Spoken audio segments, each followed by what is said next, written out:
Hello everyone. तो सबसे पहले मैंने गूगल पे VFS क्रोशिया की वेबसाइट जो है वो ओपन कर ली है।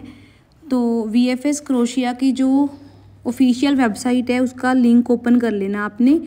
तो उसके बाद आगे आपको होम पेज शो हो जाएगा VFS का। तो आपने अप्लाई फॉर अ वीज़ा पे स्टार्ट नाउ पे क्लिक करके आइडेंटिफाई वीज़ा टाइप पे क्लिक करना है। व्यू मोर पे क्लिक कीजिएगा। उसके बाद आपने वीज़ा टाइप पे क्लिक करना है। वीज़ा टाइप पे क्लिक करके आगे आपने कैटेगरी चूज़ कर लेनी है। जैसे हम फॉर्म फिल कर रहे हैं आज वर्क परमिट का, तो वर्क परमिट पे आपने क्लिक करके आगे डॉक्यूमेंट रिक्वायर्ड का ऑप्शन है। उसके बाद डाउनलोड फॉर्म में जो नीचे एक लिंक दे रखा है वो लिंक पे क्लिक करिएगा। आगे एक ऐसा इंटरफेस ओपन हो जाएगा क्रोशिया मिनिस्ट्री वाला।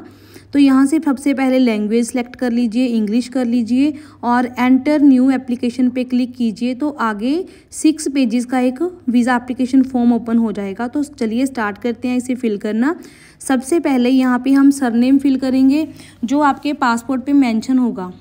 अगर सरनेम नहीं है तो आपने यहाँ पे खाली NA लिख देना है। तो फर्स्ट नेम जो आपके पासपोर्ट पे मेंशन है तो वो आपने फिल करना है। मेरे पास सरनेम भी था तो मैंने ऊपर सरनेम मित्तल फिल कर दिया है। फर्स्ट नेम भी था इकबाल सिंह, वो मैंने फिल कर दिया है। ये जस्ट मैं आपको इन्फॉर्मेशन जो है वो एक जस्ट एग्जांपल है।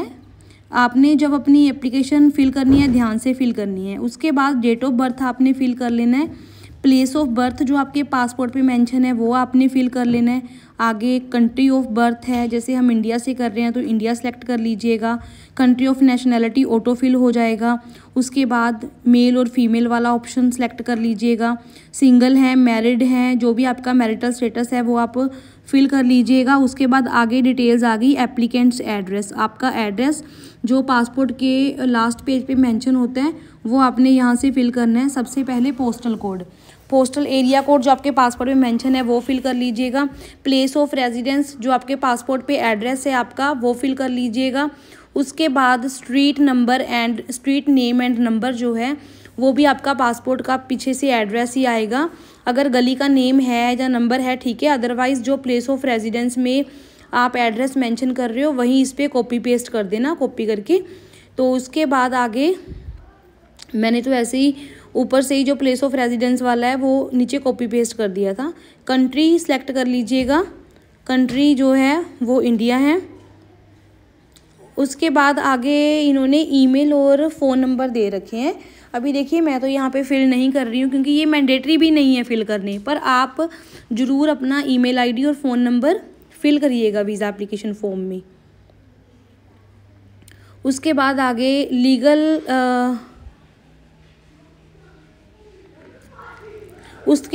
लीगल कस्टडियन वाला ऑप्शन आ गया, ये आपने छोड़ देना है, इसमें कुछ नहीं फिल करना। उसके बाद आगे आपने कैप्चा एंटर करके सेव एंड कंटिन्यू के ऑप्शन पे क्लिक कर देना है। तो आगे सेकंड पेज ओपन हो जाएगा वीज़ा फॉर्म का। सेकंड पेज ओपन होती है ना, ऊपर इन्फॉर्मेशन शो करेगा कि आपको जो भी इन्फॉर्मेशन है वो ठीक से फिल करना, दोबारा चेंज नहीं होगी। ये एक ऐसा पासवर्ड एंड पिन जो serial number and pin generate होगा इसकी फ़ोटो लेके रख लीजिएगा साइड पे, ये लॉगिन के लिए दोबारा आप यूज़ कर सकते हो। उसके बाद सेकंड पेज ओपन हो गया है। यहाँ पे आपने type of travel document fill करना है, जैसे कि हमारा ऑर्डिनरी पासपोर्ट है। उसके बाद travel number, travel document number जैसे आपका पासपोर्ट नंबर है वो आप फिल करिएगा यहाँ पे। उसके बाद आपके पासपोर्ट की डेट ऑफ इशू जो रहेगी वो आपने साइड में जो कैलेंडर दे रखा है वहाँ पे से जब से आपका पासपोर्ट स्टार्ट हो रहा है वो डेट आपने यहाँ पे फिल कर लेनी है। उसके बाद वैलिड अनटिल, पासपोर्ट आपका कब तक वैलिड है ये आपने साथ में फिल कर लेना है। उसके बाद इशूड बाय, जैसे हमारा पासपोर्ट जो है चंडीगढ़ से इशू है तो यहाँ पे मैंने चंडीगढ़ फिल कर दिया है। Country of issue, country India automatically हो गया, इंडिया यहाँ से फिल कर दीजिएगा। उसके बाद नीचे है ऑलरेडी नो दे रखा है कि क्या आपके पिछले 5 सालों में कहीं फिंगर हुए थे पहले, अगर हुए थे तो डिटेल्स डाल देना, अगर नहीं हुए तो नो कर देना। उसके बाद करंट ऑक्यूपेशन, अभी करंट ऑक्यूपेशन देखिए आप ज़रूर डालिएगा अपना कि काम क्या करते हैं कॉलम में से। जैसे अभी मैं तो जस्ट ओनली नो कर रही हूँ क्योंकि मैं जस्ट आपको एग्जाम्पल दे रही हूँ, तो मैं फ़िलहाल कोई ऑक्यूपेशन नहीं फिल कर रही यहाँ पे। उसके बाद आगे सेव एंड कंटिन्यू करेंगी तो थर्ड पेज ओपन हो जाएगा। यहाँ पे आगे देखिए मेन पर्पस ऑफ ट्रैवल जो है ये ध्यान में रखना है आपने, यहाँ पे अदर्स नहीं करना, अदर्स में जाके एम्प्लॉयमेंट वीज़ा नहीं लिखना है। उसके आगे देखिए अलायंस एक्ट दिख रहा है ना आपको, आर्टिकल 57, आप इस पर क्लिक करोगे और उसके बाद जो साथ में आगे नीचे फिल कर देना आपने RAD यहाँ पे ओनली आपने टाइप कर देना है, इस चीज़ का आपने ध्यान रखना है। उसके बाद आगे देखिए इंटेंडेड डेट ऑफ अराइवल। अभी इंटेंडेड डेट क्या रहेगी, आप कब जा रहे हो, अभी ये डेट डिपेंड करती है आपकी अपॉइंटमेंट के ऊपर। अभी फॉर एग्जांपल जैसे हमारी अपॉइंटमेंट 30 जनवरी को है, आज तो जैसे 25 जनवरी है ना, 30 जनवरी को मान लो अपॉइंटमेंट है, तो उसके बाद हमने 45 डेज़ की गैप रख के ही डेट डालनी है। तो 45 डेज़ का गैप डालेंगे तो बनती है ये हमारी 15 फेब से हम जो है वो ट्रैवल स्टार्ट कर देंगे।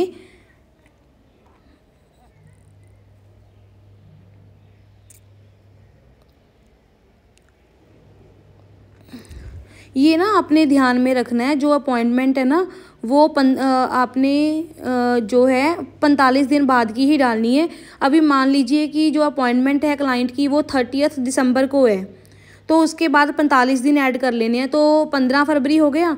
तो 15 फरवरी मैंने यहाँ पे डेट डाल दी है, ठीक है। 45 दिन का गैप डाल के डेट ऐड करनी है आपने, पहले नहीं ऐड करनी। VFS डेट जिस दिन आपने फाइल सबमिट करानी है उससे ठीक आपने 45 दिन आगे अगले नए ऐड कर लेने हैं। उसके बाद वापसी की डेट जो आपके कॉन्ट्रैक्ट पे लिखी होगी, कॉन्ट्रैक्ट पे जो डेट है, फॉर एग्जांपल आपका जो कॉन्ट्रैक्ट है वो 2026 फरवरी तक वैलिड है, तो आपने वो डेट देख लेनी है, उससे एक दिन कम करके वो वहाँ पे ऐड कर दीजिएगा। उसके बाद नंबर ऑफ़ एंट्रीज़ में आपने 1 एंट्री डालनी है। ड्यूरेशन ऑफ इंटेंडेड स्टे पे आपने 45 डेज़ ही लिखना है। कई लोग 90 डेज़ का वीज़ा अप्लाई कर देते हैं, बट आपने 45 डेज़ का ही वीज़ा अप्लाई करना है। उसके बाद डेस्टिनेशन कंट्री जो है वो क्रोशिया रहेगी। यहाँ पे मेन बॉर्डर कंट्री सारे यहाँ पे हर किसी में क्रोशिया ही आएगा। Border country at first entry जो है वो भी आपकी क्रोशिया ही रहेगी। मेन डेस्टिनेशन इन जोन यहाँ पे भी आपका क्रोशिया रहेगा। Main state of first entry यहाँ पे भी क्रोशिया ही आपने फिल कर देना है। उसके बाद आगे entry permit for destination country छोड़ दीजिए।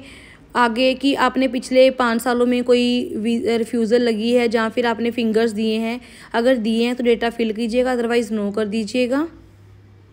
यहाँ पे हमारे एम्प्लॉयर की इन्फॉर्मेशन आएगी जिसने हमें वर्क कॉन्ट्रैक्ट भेजा है। सबसे पहले ग्रंटर इनवाइटर पर्सनल इन्फॉर्मेशन यहाँ पे लीगल पर्सन कर देंगे हम। Name of the employer legal person का यहाँ पे हमने कंपनी नेम लिख देना है, जिस कंपनी से हमें कॉन्ट्रैक्ट आया है ना उस कंपनी का आपने फुल नेम यहाँ पे फिल कर देना है। उसके बाद यहाँ पे first name of the guarantor inviting person, first name में उसका फर्स्ट नेम यहाँ पे आपने फिल कर देना है। जैसे उसका फर्स्ट नेम है समीर, तो यहाँ पे हमने फिल कर दिया। सरनेम में अपने सरनेम कर देना है, तो सरनेम है उसका जो वो भी मैंने यहाँ पे फिल कर दिया। उसके बाद आगे street name and number means यहाँ पे एड्रेस आएगा, जो आपके वर्क कॉन्ट्रैक्ट पे कंपनी का एड्रेस मेंशन है वो आपने यहाँ पे टाइप कर देना है। उसके बाद आगे प्लेस ऑफ रेजिडेंस कंपनी का जो एड्रेस है वो प्लेस ऑफ रेजिडेंस, जैसे जैग्रब सिटी है तो जैग्रब हमने यहाँ पे टाइप कर दिया है। ये भी मैंने वर्क परमिट से ही इन्फॉर्मेशन देख के लिखी है। उसके बाद आगे देखिए फ़ोन नंबर पूछा गया एम्प्लॉयर का, लिख दीजिएगा, ज़रूर लिखना है आपने।